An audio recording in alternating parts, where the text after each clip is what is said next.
Hello అండి, welcome to my channel. ఈరోజు మరి బీరకాయలు నేను హార్వెస్ట్ చేయబోతున్నాను. మరి ఆల్రెడీ 2 వచ్చాయండి. వస్తే అది బాగా ముదిరిపోయాయి అన్నమాట. అవి ఇంకా పొడవుగా ఎదుగుతాయేమో అని అనుకున్నాను, ముదిరిపోయి బాగా.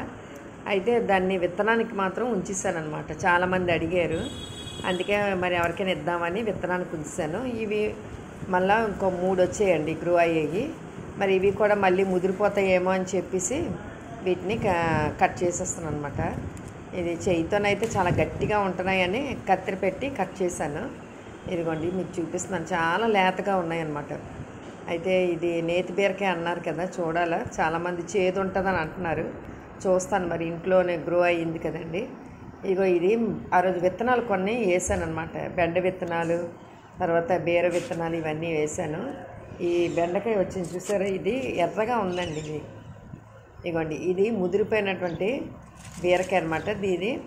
దీన్నేమో విత్తనం కింద అలా ఉంచాను. ఇప్పుడు మరి వర్షం పడుతుందంటే, ఆ వర్షం ఎలా పడుతుందంటే చూసారా, మొహం తిరిగి పడిపోతే నీళ్ళు చిలకరిస్తారు కదా మొహం మీద, అలా పడుతుంది. బాగా శుభ్రంగా పట్టడం లేదండి, అంత బాగా తడిచినట్టుగా ఏం పట్టడం లేదు. ఏదో అలాగలాగా మట్టి తడిసినట్టుగా, ఆకులు తడిచినట్టుగా పడుతుంది, కానీ పెద్దగా ఏం పట్టడం లేదు ఇటు సైడు. ఇగోండి, ఇది మరి 2 రోజుల నుంచి నాకు జ్వరం అనమాట. అందుకే నేను మేడ కూడా ఎక్కలేదు. అయితే మా పక్కింటి వాళ్ళు పాపం వాళ్ళే వాటర్ అది ఎంత వేస్తున్నారు. మరి ఈరోజు ఏంటంటే మరి ఆ బీరకాయలు హార్వెస్ట్ చేయడానికిను, అలాగే మరి మల్లి చెట్లు అవన్నీ ఉన్నాయండి. అది అసలు ఫ్లవరింగ్ ఏం రాలేదు ఈ సంవత్సరం. అవన్నీ తీసేసి ఇగోండి, ఎక్కువగా ఈ పొన్నగంటి కూర ఎక్కువ వస్తుందన్నమాట. దానికి ఎంత మొక్కని చంపేసినా ఏదో విధంగా మొలిచి చక్కగా వస్తుంది, గ్రో అవుతుంది అనమాట. అయితే చాలా మంచిది, కానీ అన్నిటిలో కూడా వచ్చేస్తుంది అనమాట. ఇగోండి, ఆ మల్లి చెట్టుని వేరే చేసి ఇందులోనే ఏంటంటే మొక్కజొన్న చాలా వచ్చిందనమాట మొక్కలు. ఆ మొక్కజొన్న వేద్దామని ఇది ఇగోండి వెల్లుల్లిపాయలు ఈ విధంగా మరి పెట్టాను అనమాట, చూద్దామనేసి. మరి ఎలాగ వస్తాయో ఏంటో చూద్దామని. ఇదిగోండి, ఈ మొక్కజొన్న ఉంది కదా, ఈ మొక్కజొన్నలోనే చాలా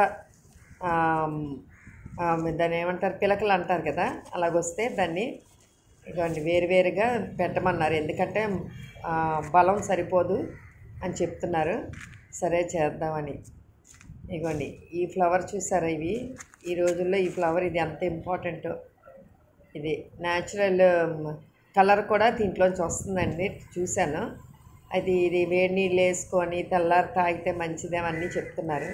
అయితే ఒకళ్ళ ఇంట్లోకి వెళ్ళి, అంటే మా హస్బెండ్ వాళ్ళ కొలీగ్ అనమాట, వాళ్ళ ఇంటికి వెళ్తే వాళ్ళు విత్తనాలు ఇచ్చారు. అవి వేస్తే చక్కగా వచ్చిందండి. చూసారా, చాలా స్పీడ్గా గ్రో అయింది. 2 విత్తనాలు అనమాట. ఆ కాయలు తయారవుతున్నాయి. ఎవరికైనా కావలిస్తే నేను ఇస్తానండి తప్పకుండా. నాకు అందుబాటులో ఉన్న వాళ్ళకి ఎవరికైనా నేను ఇస్తాను. ఇదిగోండి, ఆ మొక్కలు మల్లి మొక్కలు తీసి ఇదిగోండి ఈ విధంగా నేను మొక్కజొన్న సెపరేట్ చేసి వేసుకున్నాను అనమాట. ఎందుకంటే చక్కగా గ్రో అవుతుంది కదా, ఇదే టైము హార్వెస్ట్ చేసుకోవడానికి కూడా. ఇదిగోండి, ఈ మల్లి చెట్లు ఈ విధంగా ఒక డ్రింక్ బాటిల్స్ అని వేసి పక్కన పెట్టాను అనమాట. అది ప్రతిరోజు పొద్దున్న సాయంత్రం వెళ్తుంటాను, కానీ నాకు 2 రోజుల నుంచి నాకు హై టెంపరేచర్ అండి. ఒంట్లో బాగాలేక వెళ్ళలేదు. పాపం వాళ్ళే అంతా వాటర్ అది వేస్తున్నారు, చాలా బాగా చూసుకుంటారు. ఎందుకంటే మొక్కలు ఇంట్రెస్ట్ ఉన్నోళ్ళు మాత్రమే ఆ ఇంట్రెస్ట్ చూపించగలరండి. అలాగే మీకు ఎప్పుడు చూపిస్తుంటాను కదా, ఇదిగోండి ఈ విధంగా వచ్చాయన్నమాట. హైదరాబాద్ కర్బూజా ఇదిగోండి 3. Thank you very much. Like కొట్టండి తప్పకుండా.